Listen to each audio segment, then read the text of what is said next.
I think it's more to the theory that Drake is walking around stealing people's women, and that's why they hate him. I think that he's probably always been a weirdo. I don't think anybody that you see him with that's like his dog really feel mutual about that.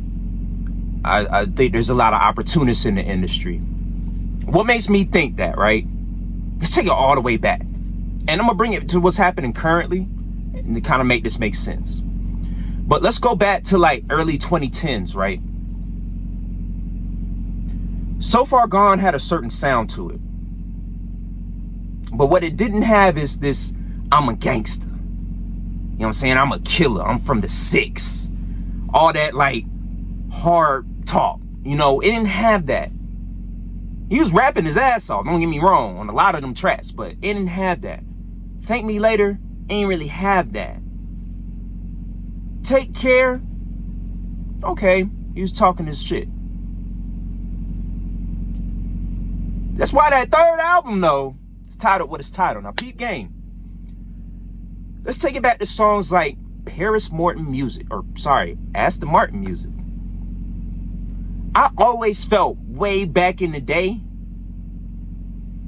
that his place on that song don't really fit. It just sounded like they just slapped him on there. Which, granted, you should do that. He's the most successful artist of his era. So, by any means, we can get him on a song, get him on a song. But my understanding is that that's a song that was his first. Okay, so for whatever reason, it doesn't get used, so he gives it to Rick Ross. But he keeps himself on there. Or however that happens, he's still on the song. Sounds very out of place, though. Like, Chrisette Michele had a great hook. And then it's just like this random 4-bar thing after that. You know what that reminds me of? Did the same thing not happen on the Good Cushion Alcohol? On the Love Me track with Lil Wayne? Future had a fire hook. I got my good cushion. And then out of nowhere, long as my bitches love me. It's weird. She Will. Weird placement. I'm On One. Again, another song that was originally Drake's. Rick Ross and Wayne, you know, they did their thing on there. You know, obviously we all like Drake's part, but like on a beat like that, you're not supposed to do that. I'm getting so tall. And the beat is just going crazy, doing all kind of somersaults and jumping jacks in the background, and you just all I care. Like I always thought, like, why is he doing this on this beat? And then bring it to 18? What's the song you did with Travis Scott, Sicko Mode?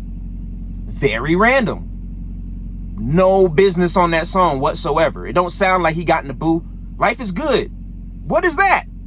It's 2 separate songs altogether. They ain't even on the same. Just slap them together and release it. Boom. #1 hit. I think that the powers that be recognized what they had in Drake. And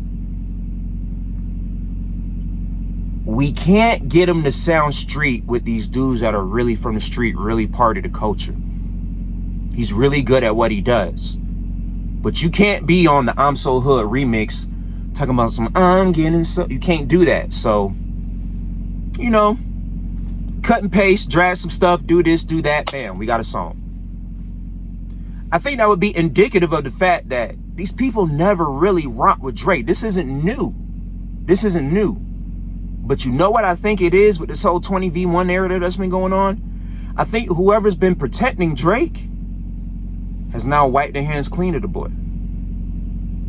And so everybody that has like, damn, I can't say nothing, I can't diss this dude, I can't da-da-da-da-da, because if I do, I end up like Meek Mill, who not only got ethered, but then also had to do jail time.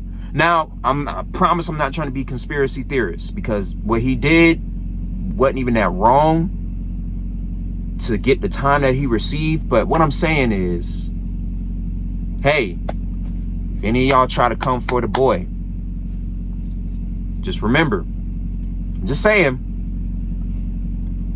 The powers that be said, hey, Drake, you on your own, big dog. Now, all of a sudden, Kendrick pop out. Say, oh, I've been waiting for this opportunity. Rick Ross, who probably don't feel no way about him either way, is like, hey, you know, I'm gonna just call it what it is, white boy. That's probably what, you know, him, Future, Rocco all get in the room. They like, oh yeah, that white boy, man. They keep throwing that white boy out. They probably talk like this behind the scenes, which is why, like, I don't know if y'all have noticed, and I'm not a huge Drake fan, right? But Drake has been on some no friends in the industry, no new friends, like all this stuff for a long time. And I think he always knew none of these dudes like me. Probably for justified reason, because he's a weirdo. But I think he knew way, way, way back then, none of these dudes rock with me. That's why his music always did that, and it didn't make sense. Now let's bring it back to Nothing Was the Same. I don't know how y'all feel. I don't know who that dude on that album is. This is not Drake. And I like that album. I don't like it as much as y'all do, but I do like it. But I don't know what he thought. He used to never want to hear, remember? Motherfucking that, who is that? Like, when I first heard that song, I'm like, oh, French Montana. Okay, that's cool. He's nowhere in the credits. That's odd. Why is he rapping like this all of a sudden? Well, I think they had to prepare him for the next phase. I think that we think it's cool that you're getting all this R&B money and everything, but if you really want to appeal to the South, Atlanta and all that, now that, you know, Wayne isn't right there on your right shoulder with his arm around you, we need to do something, right? Incomes, Nothing Was the Same. If you're reading this, it's too late. Which is why those are the two least sounding Drake albums to me in his whole discography. Because he just wasn't, I don't know who that dude is. And that's why, you know, obviously the album with the biggest ghostwriting allegations, if you're reading this, is too late, makes sense.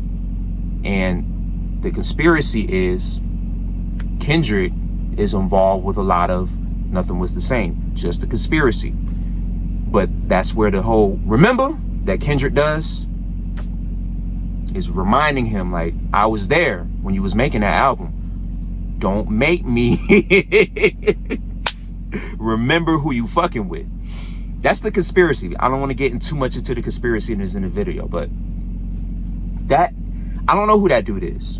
And I think he was doing his best impression of whoever it was that he wanted to align himself with. And I think he did a bad job, a very terrible job at that. I do feel like he's in an interesting place right now because he no longer has people pretending to like him. He's not really working with like his go-to producers like that. The music that he is making right now is not being well received. So what's next? Maybe he was trying to tell us something with that song. I don't know.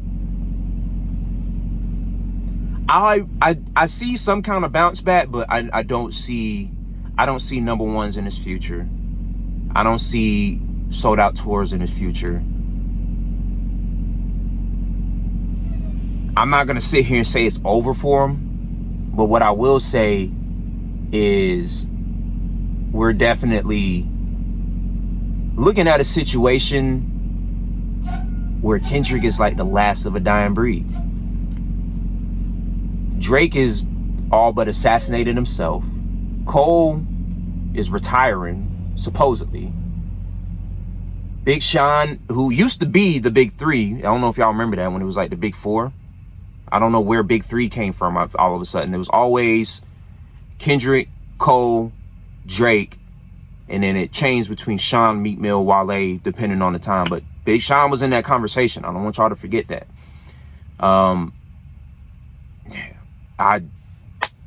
We're really seeing a change of the GOATs and this stuff. And I don't know, it's scary to think about, bro, because I don't see anybody on the way up to that status, right? People say people like Jid a lot. Jid ain't that. Jid is a great rapper, but Jid is not that. Jid is not you know, top 40 darling, everybody knows all the words. Jid is not that. Doechii, I see what they trying to do with her. You know, she from my home state, so I'm always gonna rock with her, but she has, in my opinion, the potential to be that. But I mean, let's just call a spade a spade. Hip-hop is what it is. I don't think hip-hop is ready for a woman to be in that Bay 3 discussion. I don't think Nicki was ever there either, for that matter. Anybody. You know, at one point I thought like Chance was gonna be that, and he you know what I mean? And then there's certain artists, like I like what Russ does, but it's not gonna ever cross over to the black community. You know what I mean? Lil Baby, I feel like up until 2020, and Gunna, both of them, like it was just signed, sealed, delivered, and then I don't know what happened with that. And then everybody else, you know, Thug, Chains, Savage, like it's not looking good. So like, I don't know, but y'all let me know what y'all think, man. Y'all been real. I've been DOLLAWATER. Peace.